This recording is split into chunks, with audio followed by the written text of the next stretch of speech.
everyone. Good day. I know there are folks coming in from all time zones today. Thank you for joining us. My name is Tina Halfpenny. I am the Executive Director of the DLC. This is a really exciting and relevant topic for us. We're talking today about lighting design for communities. The differences and disparities.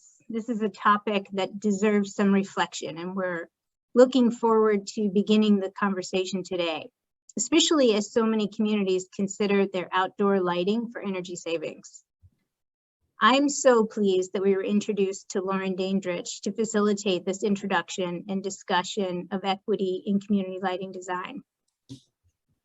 I hope we all leave today's webinar a little more informed on the historical context of light at night for underrepresented communities and more aware of some of the misconceptions and implications of outdoor lighting. I'll let Lauren introduce the subject matter experts today, but a little about Lauren.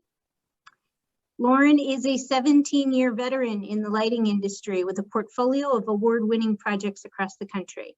She's a principal of Chromatic, a lighting design firm that promotes lighting quality and equality for all communities while pursuing intelligent and beautiful design.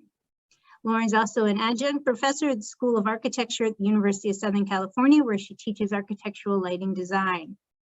She's a board member of the Los Angeles Forum for Architecture and Urban Design, an associate member of NOMA, member of the IES of North America, and regularly provides lighting lectures for local design schools and CEU presentations for architectural firms. Lauren, thank you. And I will hand things off to you. Thank you, Tina. Thank you, DLC, DesignLights Consortium, for having me and our guests today. I'd like to get started with a brief introduction to our panelists, and thank you everyone for taking time out of your day to come. First up is Mr. Don Slater.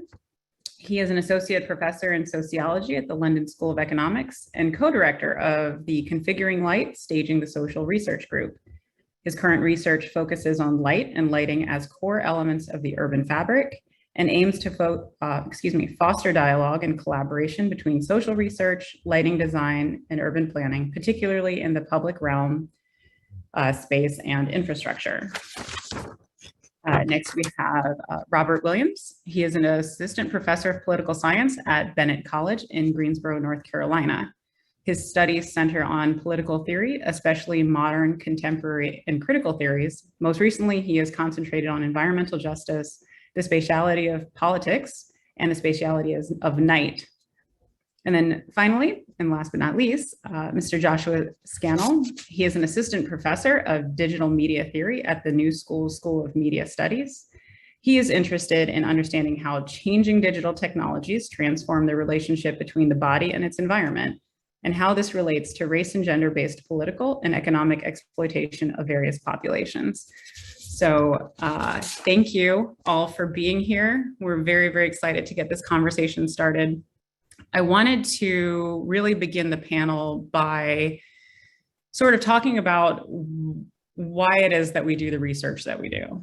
I started doing research about lighting at night because I was looking for a way to particularly give back to my community through the professional means that I understand. I'm a lighting designer, so I started looking at how lighting is affecting my community and the communities around me. So I'm curious for the three of you to sort of start us off by extension of what it is that drove you to start doing research that you're doing, and to tell us a little bit more about it. Josh, let's start with you. Okay. So I started doing the research that I'm doing because for a couple of reasons. One is kind of long-time activism around policing and incarceration. And I had been interested for a long time in the kind of surveillance systems that had been getting built up in cities around, well, at the time, mostly in the US and South Korea, but since then, truly global. And that those surveillance systems were not purely policing surveillance systems. They were often, all forms of different types of municipal surveillance that were linked to digital technologies. And so I started getting really interested in the lighting aspect of it when I live in New York, I teach in New York. And so when Bill de Blasio was elected mayor, he was elected largely on the promise to eliminate stop, question, and frisk, which was an unconstitutional police tactic in which they would supposedly randomly stop people to check them for weapons and contraband. But the randomness seemed to be, that over 90% of the people who were stopped were particularly Black and Latinx folks. So that wasn't random and wasn't constitutional. And so when he replaced that, he replaced it with this program called Omnipresence, and as well as a number of other. And Omnipresence, a cornerstone to that was this emphasis on lighting and using lighting, very intense lighting, as a means of both deterring potential criminal activity, but also of kind of making a point to demonstrate the presence of the force and power of the NYPD in disadvantaged neighborhoods. So that's sort of how I came into then thinking about lighting as being on this broader continuum of this entire surveillance infrastructure that has been built out, particularly in New York, but all over the world as a kind of integrated set of systems. Don, what about you? I came to lighting through a roundabout route, as most things you come to. I have basically always worked on issues of technologies in everyday life and the kind of democratization of technologies. Lighting seemed to be one of those absolutely ubiquitous technologies which no one was actually talking about very much, at least within sociology. And it actually started when I was doing work on internet in Ghana, and was working in non-electrified villages as well as electrified ones, and doing a lot of interviews with young people who were desperately waiting for electricity. And when I asked why, what gains electricity would bring, one of the most common thing people said, it will bring the light. And what they meant very clearly was a different way of socializing, a different kind of experience, a more urban experience.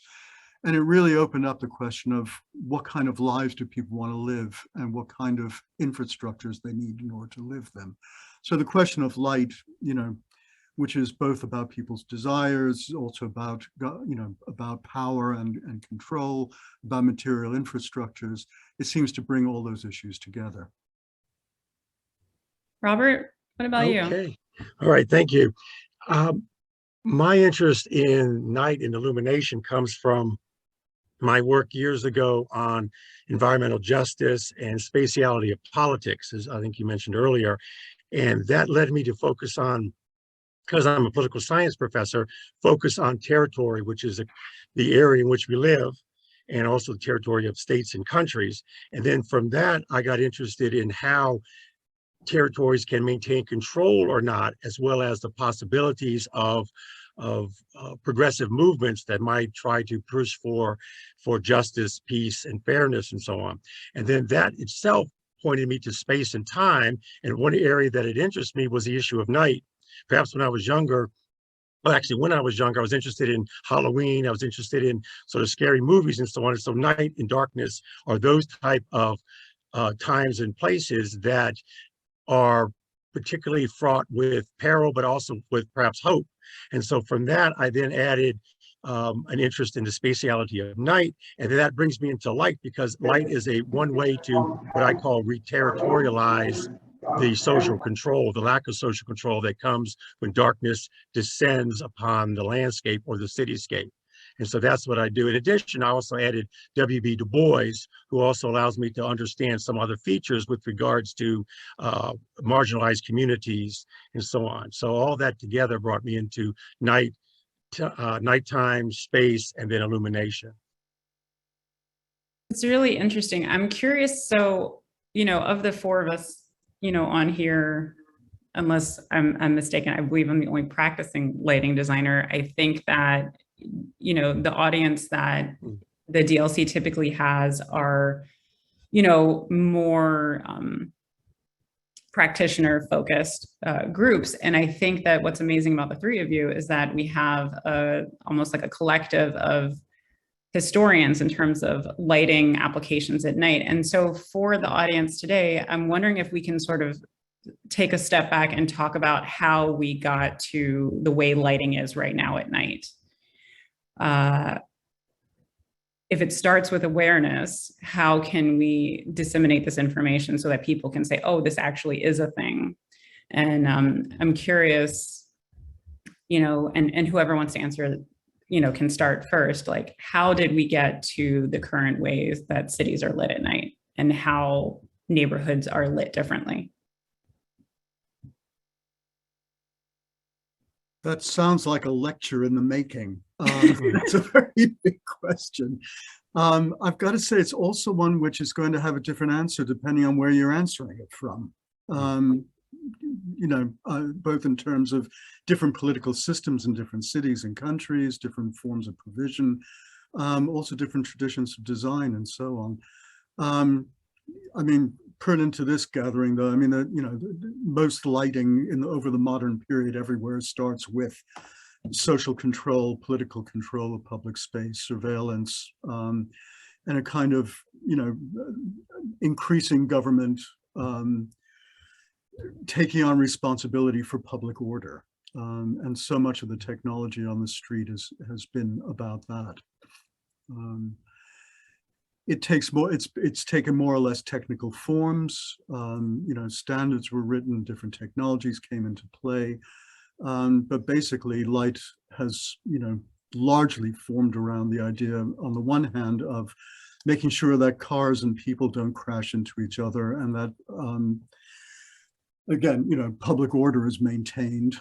And then the other side is a kind of commercial history, slightly different one, of increasing use of light, certainly in cities, for spectacle and the spectacular, the construction of a kind of, you know, a different kind of night, a kind of a night of leisure and consumption. Can I piggyback on that? And yeah. So one thing that I'd also just add to that is, at least in the United States, the aspect of social control has always had a very racialized valence. And so one of the things that I'm thinking about is a scholar, Simone Brown, who's at University of Texas, who wrote a book, Dark Matters, on the Surveillance of Blackness, which I highly recommend anybody who's interested in surveillance to read. And one of the points that she makes in this book is doing this kind of archival research in New York City during the colonial era, that there were regulations that Black and Native people who were outside at night had to wear lanterns or carry lit lanterns. And the idea behind that was that the white colonial administrators in the city were terrified that if Black and Native people could gather unseen, that they would organize insurrections. And in a weird twist, that they were particularly worried about the effect on the afternoon tea ceremony that these, you know, insurrections might have, which I think is, you know, a kind of telling social control moment. But so in, you know, in that particular case, right, that this kind of infrastructural way of lighting bodies, right, was from the beginning tethered to a racializing project, and a project that also associated particularly Black and Native people with dangerousness and violence and rebellion. And I think that, you know, I would say that tradition has never really ceased in the United States. I mean, I do argue that omnipresence is in a lot of ways just kind of a contemporary iteration of what she calls lantern laws. So the book is called Dark Matters by Simone Brown, for the person in the chat asking. It's, and I have read it, it's compelling, and which was what led me to Josh, because he cites her work in his dissertation, which is how I found him. I'm curious, so if we're talking about using light as a indicator of bodies, can we make the extrapolation of light for communities and regulation of them as such? Like, is there a line between a person carrying a lantern and the neighborhood as a whole being lit in a certain way? I would, if I can just add here, I would think that, yes, it would be in one sense, because the individual himself, herself, or themselves would be seen as representatives in a larger context. And in that sense, then an individual that is required to have a lantern, as Josh mentioned and as Simone Brown mentions, is in a sense a signifier of a larger community and the potential, in this case, negative threat that would be posed with the perception of a negative threat. So in that sense, I think there would be a connection between the individual as a signifier of a larger whole that the community, the Caucasian community, white community would then be concerned about. So I think there would be this individual and community in a relationship. I think. In addition, I would like to mention just something related to the previous question, is that in the discussion of how we got where we are now, this shows us how history matters, that history is not something that's dead and gone, but rather provides us with opportunities in the past, but also sets in motion forces such as the racial wealth disparity gap and other sorts of facets that will, or the old boy network, that sets in motion things that then persist over time. So how we got where we got, how we got where we are now also results from where we were when we were back in whatever time we're talking about, the 1600s, in the case of America, if not even earlier than that. So. I think, oh, go ahead, Don. Yeah, no, just go back to your question. I mean, that just another take on it. I mean, there's the, whether you're extrapolating from individuals or the monitoring of individuals, where Josh has described, to communities. The other issue is simply that light has had an important role in zoning cities and actually creating communities, but segregated communities. Again, I mean, I would say in the UK context, we would talk about that more in class terms. You know, that you can do a light map of London and see where the more, you know, the bright blue surveillance lighting is. It's on council estates, as opposed to heritage centers and commercial center and so on, where it's, you know, you've got nice warm light, which is being used to completely different function. So yeah, I mean, again, there's a lot of public order and, you know, community segregation, zoning of cities. A lot of that has to do with ensuring that people don't mix, or that you can see certain kinds of people suddenly in your presence. You know, the carrying of lanterns, I mean, it's a brutal and extreme example, but it's also done in much more subtle ways, clearly, you know. I'm curious, I think there's a sort of unspoken idea amongst non-specific lighting people that more light means safety, and how we as people who are researching how light is applied at night can also take a step back and say, okay, safety for who or for whom in these environments? And I'm curious, as you guys are researching and as you look at these different scenarios, what is the difference between people who are in these communities and the people who are coming in and their perceived ideas of safety in these areas? Is the lighting for the people who are in those communities or the people who are coming into those communities? I wish it was that straightforward a division. I mean, best thing I can do is answer through an intervention that my group has done recently, working on a council estate in South London. It's an estate that's had a number of stabbings and shootings. And it's really, really complex. The community wanted a lot of lighting in order to feel more safe. But in fact, it's because people knew very little about light, and what they wanted was to get some action from the local council. So it was very much a demand from residents for more light. Once they got that light and got the attention of the council, what they actually felt was, this doesn't reflect the way we feel about our estate, which is that we actually like our estate a lot. Plus, having all this bright light was getting us a bad reputation as being, well, we must be a trouble spot. It becomes a marker. Yeah. And so there's a really vile dynamic that starts up, partly because of this false kind of connection between bright light and, which was supported by the council, the police, and so on.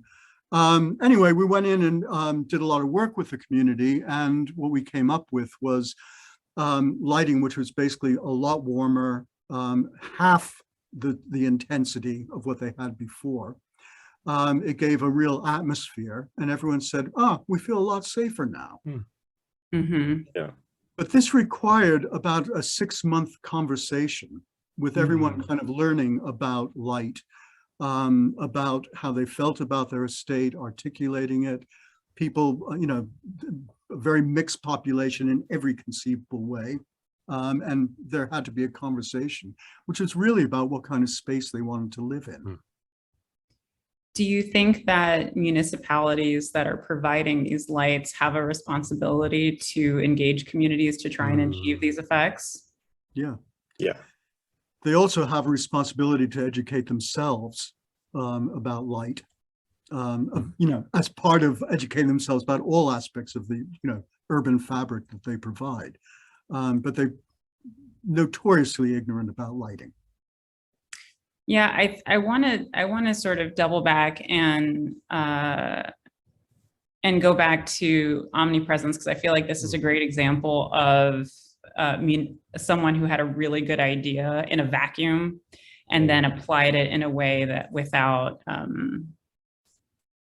any sort of professional people in that area. So hold on, I'm going to bring up the presentation now. So for our audience members, if you are not familiar with, panelists, can you let me know if you can see the screen? Yes. Okay, great. I can see it. Okay, great. So I'm going to skip through some of these because I want to straight go to this. So for those of you who are not aware, like Josh said, omnipresence was this idea that de Blasio came in with in New York City. And originally there was an installation of approximately 15 of these lights that I'm going to show you in a second. And then after what they deemed to be a success, they expanded the program to, I believe, and correct me if I'm wrong, Josh, or anyone else, over 40 locations. And these, the images that you're going to see are taken both from the paper that was produced from the National Bureau of Economic Research and also from a New Yorker article that was written as a result. And basically what they are saying is that these lights are essentially placed in environments to help visual acuity for people who live there, and that this was a partnership between NYPD, the Chicago Crime Lab based out of the University of Chicago, and a few other researchers.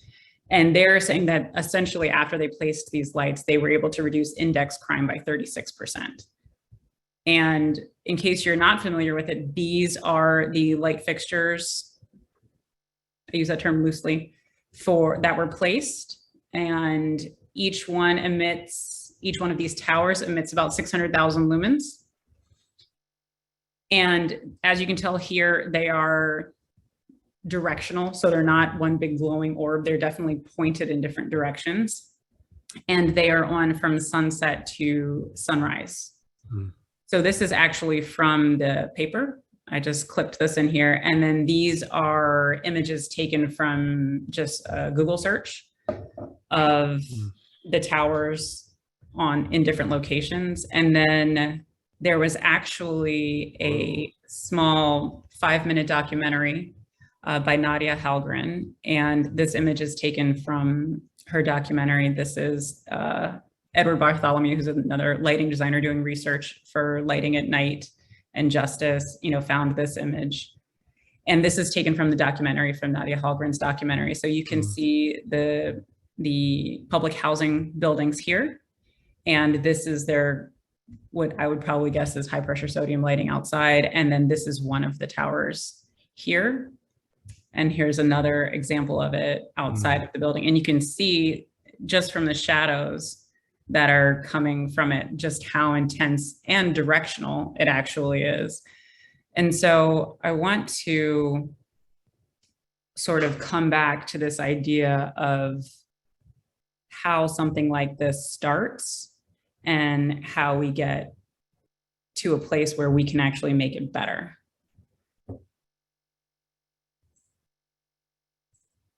One thing I would want to point out as background is that this was actually done largely by economists.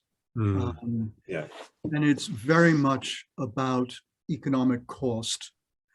And it's, dare I say, a very economistic way of thinking, which is they administered what they called dosages of light. And what they were after was the marginal cost per reduction of crime per light. So it's about the cheapest possible way of trying to without even going into whether it actually reduced crime, which is another part of the story, is that the model for it was an absolutely narrow view of what it means for people to live on a housing estate. That's to say, they should be housed and dealt with controlled in the cheapest possible way. And if I may, the second thing is that all of that is based on a view that there's some kind of direct causal relation between light and behavior that could be measured, and that would be the same everywhere in the world. And all of that is not just questionable, but is a very poor way of dealing with, morally, politically, but also practically, with how you actually make a livable space. The one word that is not used anywhere in that study is design. Okay, that's to say that lights are not just things which are bright or dim. They are part of the way in which a whole load of materials interact to make for a livable space. And there's absolutely no sense of that. It's the hypodermic model of social impact. You inject, again, a dosage of light, and that's all you need to do as someone who is buying infrastructure. Frankly, it is despicable. Yeah, I would also just add to that, as somebody who spends a lot of time living in the criminology world, that this is a broader problem of criminology, mainstream criminology in general, that they are all beholden to economistic models. The tipping point model, which comes from 1974 and has never actually been demonstrably supported, is still the kind of overarching model for most criminology studies, and although and a rational choice model of the crime motivation. Yeah, right. Sorry. And although police themselves don't put much stock in criminology, cities do. So you end up with exactly this kind of this effect, right, where you've got this kind of totally abstracted from any kind of lived experience theory of how to impact a very specific kind of metric that is largely fabricated by the people who are doing the research itself, and that translates almost immediately into urban policy, precisely because it's designed to be the cheapest way to manage people. And it speaks very much to the way in which lighting is weaponized. It's not, nothing. This is an obvious point, but nothing about lighting is ever neutral, right? It is always a kind of political and politically organized, apparatus, and that it is often, a hunting weapon or some other kind of, weapon for social control. I'm sorry, Josh, are you done? I didn't want to interrupt. Okay. Yeah, what I'd like to add as a poli-sci professor is that I was looking through this and I did not see any reference to how the housing authority, New York City Housing Authority, the police department interacted with any of the residents of the housing projects and communities. And so I didn't see any connection to outreach, any sort of community town hall meetings. And that meant, and they talked about an experiment. And what I did is I had to go back and double check about institutional review boards. And as we know, Right. institutional review boards were established in the aftermath, at least from what I understand, of the Tuskegee experiments, the infamous Tuskegee experiments, but it dealt with individuals. So if we were going to put lighting with individuals we can discern, then we have to go through an IRB process.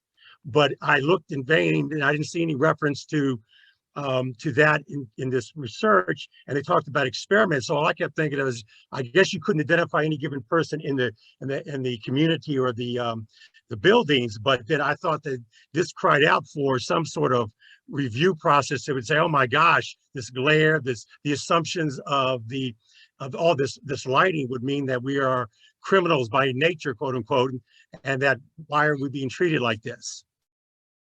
So to play devil's advocate for the sake of the conversation, but they chose areas with higher crime rates. They chose areas that are under different kinds of pressure. They tried to have a solution. How can we say that putting light here is labeling them criminals when the crime is happening there?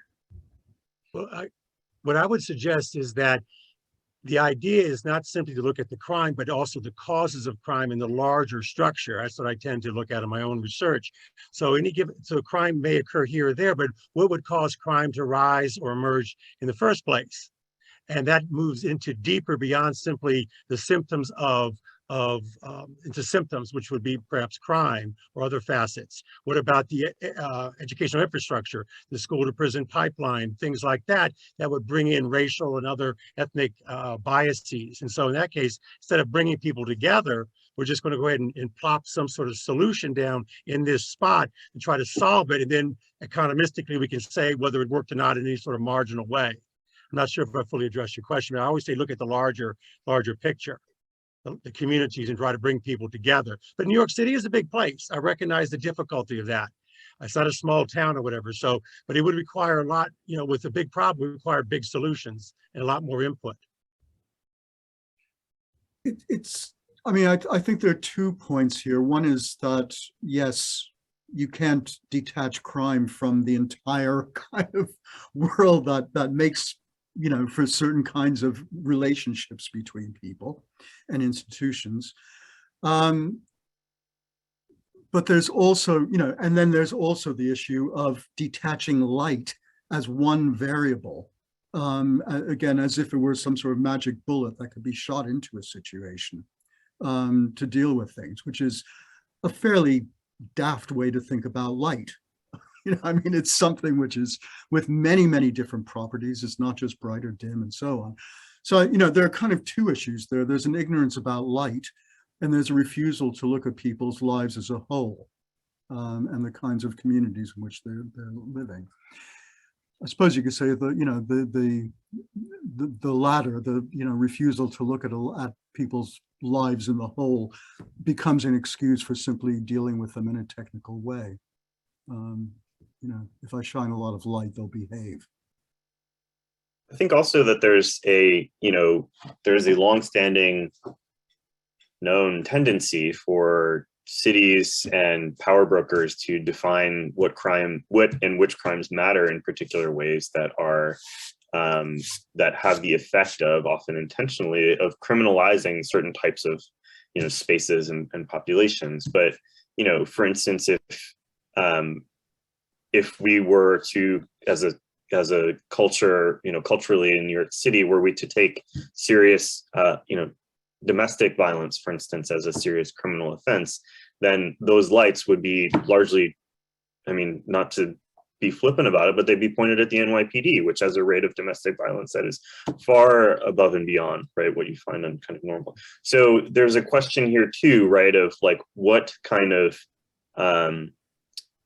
how the deployment of light works actually to organize the concept of crime itself, and works to produce an idea of what, crime is actually a problem for a community. there's also the thing to note, which is that, it's been demonstrated many, many times that state behavior or state practices model citizen behavior. So if the state is behaving in particularly violent ways, right? So in a lot of these over-policed communities, police violence actually begets more violence within the community. And so there's perhaps speculative, but not much of a leap to say that by using these kinds of light formations, that what you're actually doing is generating, right, exactly the kind of potential violence and that you would in theory be trying to use these lighting solutions to mitigate. Can I just say in support of what you were saying, it is, and without just going on about this one particular study, but it was interesting, they excluded rape and sexual offenses. So in terms of what crimes are actually even being talked about, two of the most kind of feared, what would you call it, the most salient of nighttime offenses, and the one, anyway, are not in the study. I think the other thing there about it's really important, kind of the construction of crime and the use of lighting to, as it were, direct our attention to certain kinds of crime and feelings of insecurity. What's often left out of account is that, again, different communities have different senses of what they're concerned about, what they actually fear, what they want to have addressed. And again, part of that, what's wrong with this kind of light, brighter lights make for safety argument. One of the problems with it is that it assumes that people mean the same thing by safety or security everywhere, let alone that light is the same thing everywhere. I mean, one of the projects that my research group and I did was in southern India and Kerala, and we did, two enclaves, lower, very, working class communities in two different cities in Kerala. We're dealing with women and violence at night in public space. And they had entirely different views of what, just in these two areas. The women were concerned about two entirely different kinds of unsafety. In one, they were not concerned about their own safety in public. They were very at real risk at home in private, but not in public. They were concerned about the men, their sons and husbands fighting. And in the other one, they were concerned for their own safety, which meant that the light that was in both of those different places had a different meaning, different function, different kinds of light would have had a different kind of impact. I mean, it's not rocket science that no two communities are alike. And what was required was to actually do the kind of qualitative research, consultation, and so on, to find out what people are actually worried about and how light might play a part in supporting them and the things they actually wanted to do, rather than put in 600,000 lumens on masts. I'm curious, as we sort of move up the socioeconomic chain, we start to see night and darkness become more of an amenity, right? Like it's less about safety now, because that there's an inherent, like, built-in guarantee for the community that you're living in, that's not what you're worried about. I'm curious about how we get to connect the dots between utility or a municipality lighting for roadway safety for pedestrians, lighting sidewalks and pathways for pedestrians for their safety, addressing crime by, making sure people can see faces, et cetera, and still giving people who aren't at a higher position in the socioeconomic ladder a chance to see stars at night. What is the thread? How can we thread all of those things at the same time? Well, that's design, isn't it? Find, I do mean that, finding a material arrangement that solves very complex social equations, Mhm. that actually allow a whole range of people who are often in conflict to live in the same or adjacent spaces. There's no perfect answer ever, but at least, I think the point is to have the kinds of conversations and the kinds of mechanisms which allow design to actually happen. And most urban lighting is not, I've said it before, but it's not oriented towards design. Mhm. It's just oriented to providing a certain kind of infrastructure, which ticks the boxes that a city is accountable for. That's very different from providing a space which, as you described, meets a whole range of different needs on the part of very different constituencies. Again, one of the big differences between the well-heeled commercial and residential areas and the rest, I would say a lot of that can be summed up in design, a right to a kind of crafted space, rather than one which is kind of, again, functionally meant to tick the boxes for which a city is responsible, which is a very different approach to life. I want to sort of ask one more question before we go to the question of more formal question answer session, in that as your research continues for nighttime understandings of spaces, what is it that you would like to see happen specifically, aside from just design? Like, what are things that we can say from this panel, people can take from here and say, oh, well, I learned this specifically?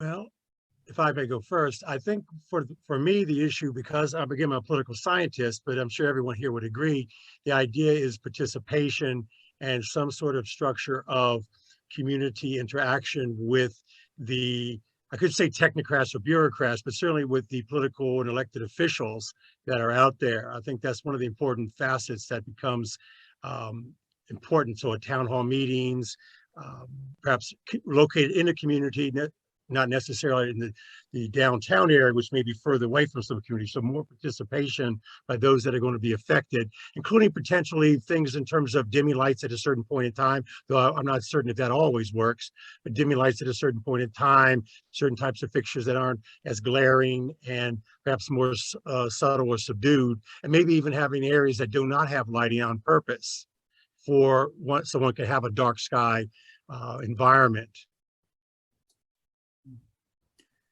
I mean, as a sociologist, I kind of agree and disagree. And would say, if there's one thing I want more of in the world of lighting and urban design, it's more politics, with a small p. I mean, I agree that what we want is more, more participation, consultation, all the rest of it. But much of that has been so depoliticized in the world of urban design. I mean, I'm often involved in situations where cities, they're going out doing consultations and all the surveys and all the rest of it. And it's just a box ticking exercise. It's got nothing to do with actual community participation, community engagement, development, all the rest of it. It's just, they can show that they have talked to someone or shown their designs to someone. And they got enough agreement to be getting on with it. What's actually needed is, it's going to sound silly in some ways, but I would like to see light politicized in a big way, for people to actually see this as a political issue about their lives and their space. Yeah, I would agree with that. And I would also just make us, a slight addendum, which is that I think that it's really important to minimize the role or minimize the power that police have in these conversations, because very often these kinds of decisions about how lighting works get signed off in a practical way, if not a formal one, by police departments, and police departments tend to be the central agents, right, that are going to be acting through the lighting design, right? So where there's there's an old joke, right, about the guy who's looking for his keys and he can't, and he's just looking like right under the street light, and somebody else like comes by and says, like, why are you looking at this, why are you only looking under the street? Like, well, that's where the light is, right? So he's not looking anywhere else for his keys.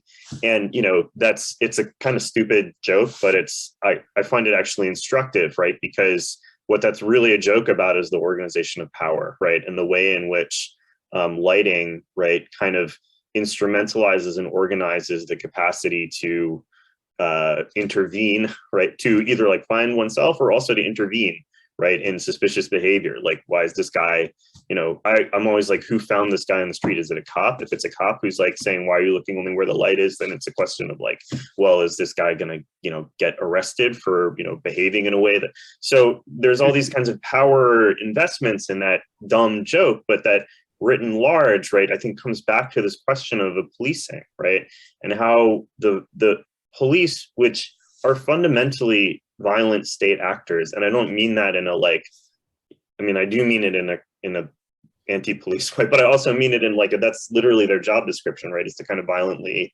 enforce social relations that the state wants to maintain. And so to the extent that they are going to be the key decision makers, right, and how lighting works out, it's in a particular community, it's always going to be to the benefit of that kind of violence. And so that rethinking what safety and security looks like from a community perspective, that's really, like, as Don was saying, politicizing lighting, and recognizing it as an actor in a political field, I think is really crucial, rather than just like, well, what happens if we drop these spotlights and point them in, some public housing so that people can't sleep all night for weeks, and let's see what happens. You know what I mean? Like, you have to, yeah. So sorry, I get carried away. So I'll stop. I want to, I will answer my own question in that I want so desperately for lighting professionals to have a seat at the table in these municipal conversations, to be able to say, that's great that you want to invest in this community. Here's a great way to at least think about it from a lighting perspective that isn't 600,000 lumens being pointed into people's windows. I also wanted to sort of, make a correlation to another article that I had sent the panel about light pollution being far more incident upon communities of color. We can make that available later for audience members if they'd like to read it. It's out of University of Utah. And again, like we said, for most of these things, none of these things exist in isolation. They all need to be contextualized within the communities they're a part of, as well as the historical means through which communities became the way that they are. I would like to have a couple people ask some questions. There is a lot of chat happening, and I cannot begin to even, I cannot even begin to go through it. So I would ask that either we use the hand raise function for someone to be able to speak, and then one of the facilitators of the admin can call them out so that they can ask questions. I guess I should start by saying, are there any questions? I think the commentary is excellent, and it's a lot of sort of conversing based on what we've heard from you. Because of the number of participants, it might be hard to see the hands. So I think the chat might be the best way to pose questions, but this is where you want to open it up, right, Lauren? Correct. Yeah, I thought that on the admin side, I thought it gave like a list of hands that were raised, but I could be wrong. I can't see it. But if anybody is interested in asking their question, I urge you to unmute, turn your camera on, and ask away.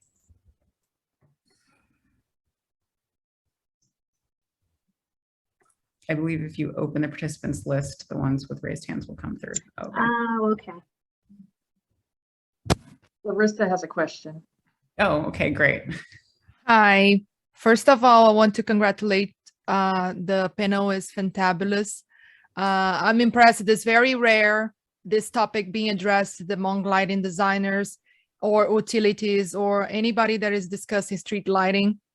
So I'm a street lighting specialist, a consultant, providing services to utilities.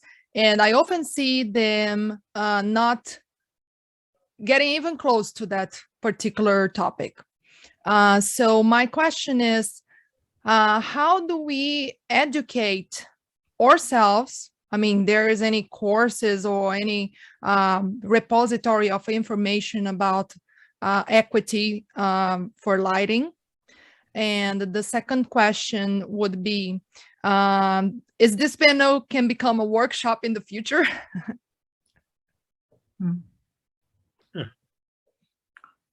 Certainly happy to carry on the conversation. Yeah, Yeah.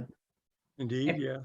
There were multiple things as we were trying to figure out how to have this conversation that we had to distill out of topics. So would love to potentially have another one. I would love to have one where we have more active participants in the actual execution of lighting in these environments, so that we can talk about that perspective and the pressures that are on there to do it at a certain budget, at a certain time frame, meeting the needs of the people who are who have the loudest voices, et cetera. But in terms of a continuing workshop, I can, from the DLC's perspective, I can't answer that. I mean, if I one thing that I'd like to say a little bit positive, and maybe it's from UK and Europe, I don't know, but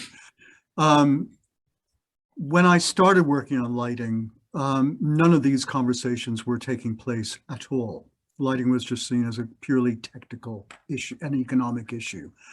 And that's only about 12 years ago that I started doing this kind of work. And over here, there's been massive increase in both understanding of lighting and kind of drawing it into at least design and planning. And one of the directions of that has been through the idea of night and nighttime design, nighttime economy. Simply opportunistically, it's a way of getting people focused on material infrastructure, access, all those kinds of issues which impact on equality and justice, I suppose you'd say.